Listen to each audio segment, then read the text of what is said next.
Welcome back to Pain Diaries. I'm Dr. Suzanne Manzi, physician owner of Performance Pain and Sports Medicine here in Houston, Texas, and I am pleased to introduce my guest and colleague, Dr. Jordan Tate, one of the physician partners with Southern Spine.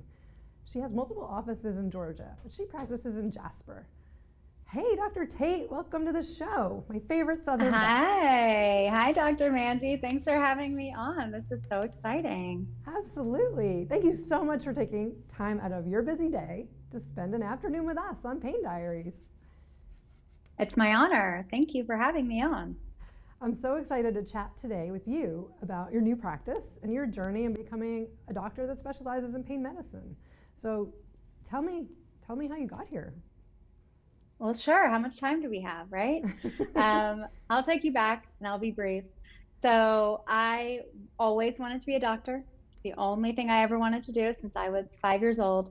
And I went to med school thinking I knew for sure that I was going to be a pediatrician. I really wanted to take care of babies. I thought maybe I would help little babies with cerebral palsy. I loved neuroscience. And somewhere on my journey, I realized I actually like adults a lot better. And I had a lot more rapport with them. And I really actually like our older adults. But it wasn't until I was in med school that my older brother started experiencing back pain. And at the time, I was only 22, so he was 26. And he went to multiple different doctors. He went to the ER, he went to urgent care, he went to primary care, and everybody was writing him off. They weren't taking him seriously because he was young, he had tattoos. They were stereotyping him as a drug seeker, and they were not taking his pain seriously. And it wasn't until he saw a neurologist who did a physical exam and realized that there was probably something very wrong and ordered an MRI. And he was then diagnosed with a neurofibroma, which is a spinal tumor. Oh, wow. That was compressing on some nerves, explaining all of his chronic back pain. So he ultimately had to have surgery, spine surgery, and he did phenomenally well.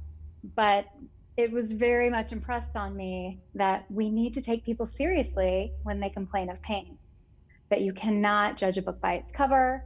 Doesn't matter if they're young or old, covered in tattoos, whatever it may be. We owe it to our fellow human to give them a chance, do the workup, order the MRI, take them at their word, and really explore with them what they're experiencing. Because, he could have been paralyzed if this tumor had been allowed to continue to grow.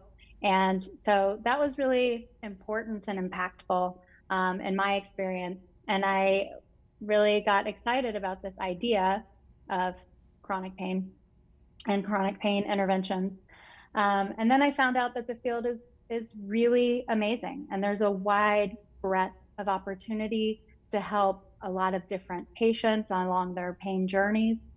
Sometimes you get to meet them once and you do a quick epidural and they're great for a decade. And other times they become part of your family at the clinic, right? We see them regularly and we are continuing to help them through their chronic pain journey. Absolutely. What a compelling story. Thank you for sharing that. I know you have this reputation of kind of taking people under your wing and, you're just a good human. And I can totally see how that could have affected your family. And you saw that you can probably make that change for the better of humanity. That's really awesome.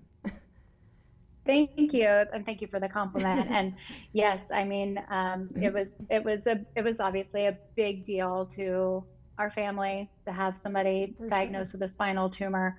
But that's just indicative of what a lot of people are going through and how impactful, pain can change the course of your predetermined or what you thought was going to be your life. It's an honor to be able to be there for people and to help guide them through that journey. Absolutely. And I know you've taken this to another level now because you're so deeply involved with your new practice and you've incorporated research into your practice. So can you tell the audience how you've incorporated research in chronic pain management and how this advances the field and why it's so important?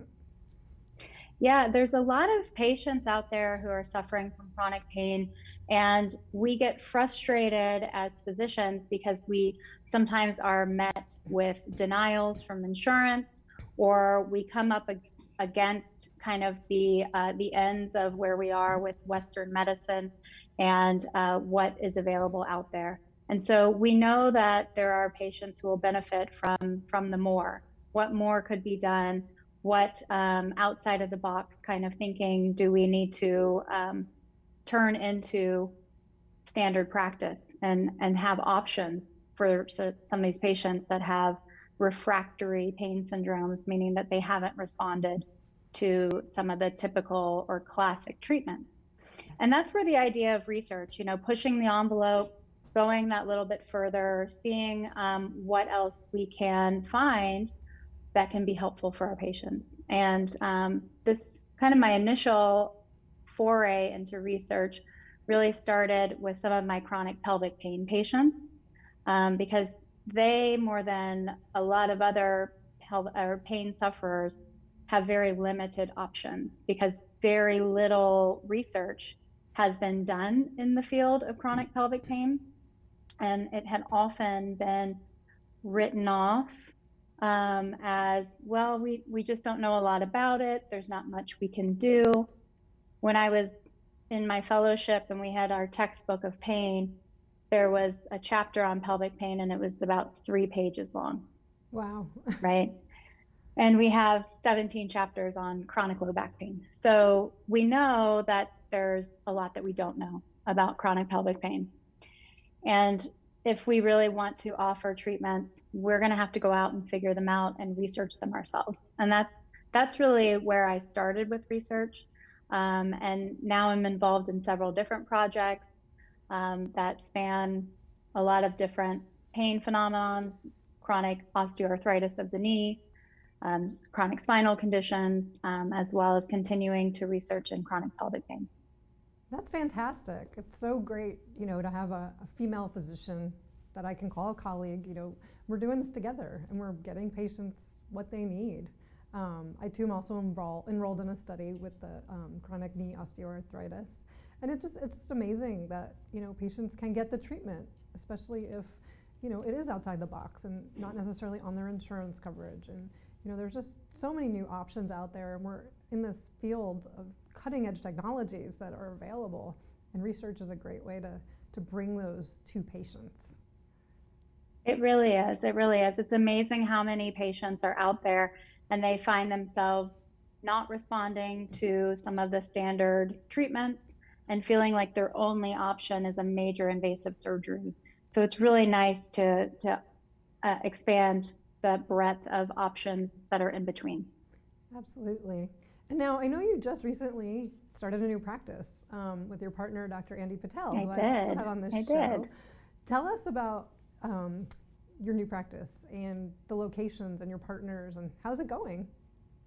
It's going really well. Thank you. Yes, we banded together about 1.5 years ago, and we have started kind of in tandem 2 different practices. We're about an hour apart from each other in the greater Atlanta area. But we working together to develop our policies and procedures and really streamline, yep, there we are, and really streamline our practice. And what we really wanted to accomplish, there's a lot of pain practices out there, but we really wanted to offer that hometown, small feel where every patient feels like a member of our family. And we wanted to be able to make sure that we were giving comprehensive care. And so that includes, physical therapy, medication management, interventions, minor procedures and surgeries. But sometimes it's just as simple as giving advice, lifestyle modifications, which maybe is not that simple, but focusing on wellness and being a little more holistic. We found that many other practices in the area, they find their niche and they say, well, I do epidurals, and if you don't need an epidural, then I can't help you.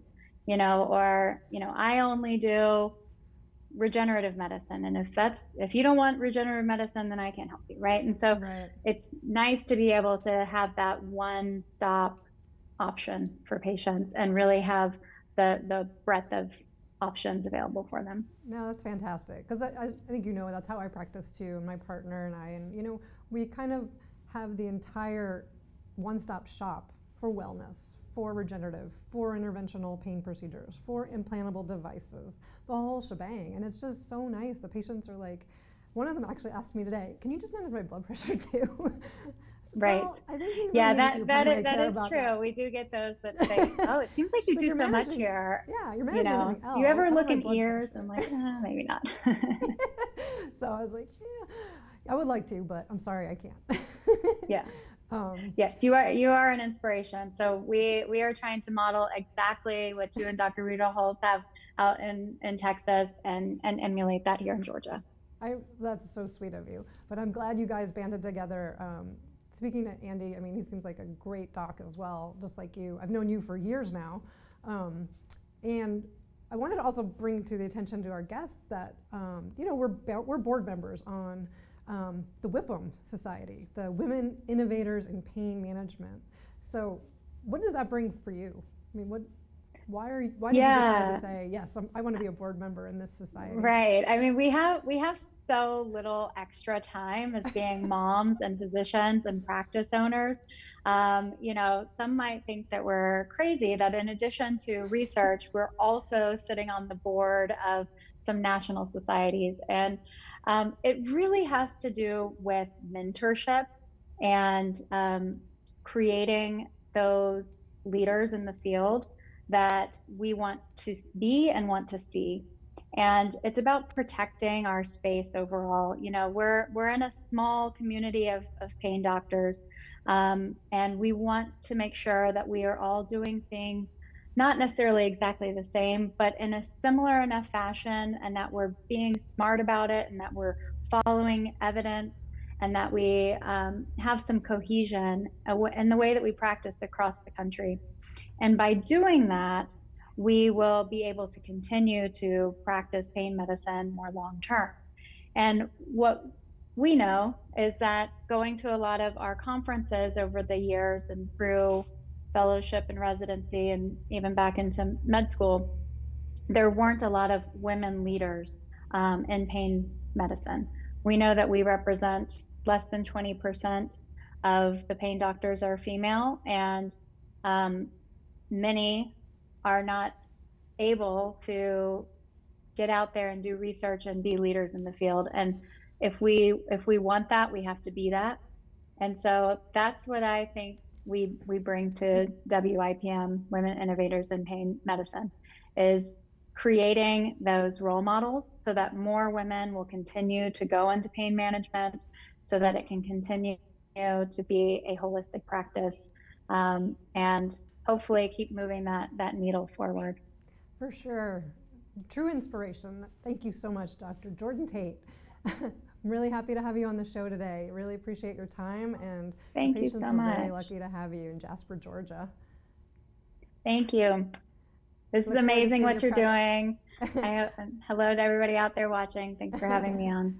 Yeah, I look forward to seeing your practice grow, and hopefully people will find you. Hopefully this show will get the word out as well for your new practice. Sounds great. Awesome. Thank you. So good to see you. I'll see you soon. Thanks again.